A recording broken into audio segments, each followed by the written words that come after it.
Allah ce kuma shi ma babu wani dalili da zai saki kawo shi nan domin ke ma mace ce yarinya ce dan na tabbatar na haife ki amma kin ga yanzu ke kin zo kin kulle idanki kina mun wasu irin tambayoyi na rashin da'a dubi shigar da kika zo kika zauna da ita a nan ke kin rufe idanki saboda kada duniya ta gane wace ce ki me ya kawo waɗannan tambayoyin nan gurin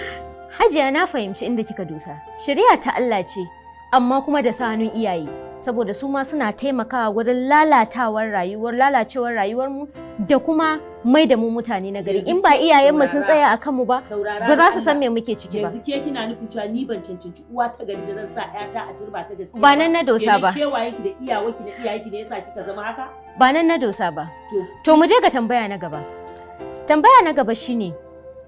mijinki yayi sanata har sau 3 sannan yanzu yana neman takarar kujerar gwamna ke kuma yanzu kin dawo kina neman kujeran shi abinda nake so in fahimta anan shine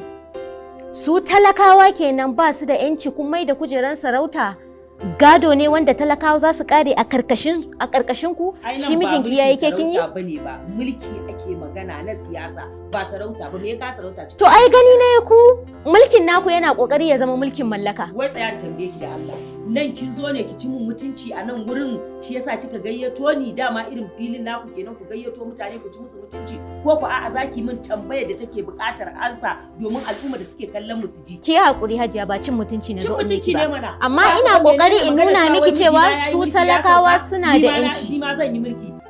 ni na fito ne domin kare haƙƙin mata abin da ya fito da ni siyasa kenan domin mata su suke da ƙuri'a su suke yin zaɓe ni kuma na fito in kare haƙƙin mata a idon duniya ne domin na ga irin mulkin kama karyar da ake musu menene a ciki wato mulkin kama karyar da ake musu dan mijina yayi siyasa in na fahimce ki mulkin kama karyar da ake musu shin mijinki yana ɗaya daga cikin wanda ya yi wa mata mulkin kama karya shiga hankalinki kin ji ko ba abin da ya kani nan kenan ba kuma wani ne ya baki kuɗi ya turo ki zo ki wannan cin mutunci shi yasa kika rufe idanki ni ba sa'ayin ki bace ki dube ni da kyau ki gani Allah ya baki hakuri nayi sa'a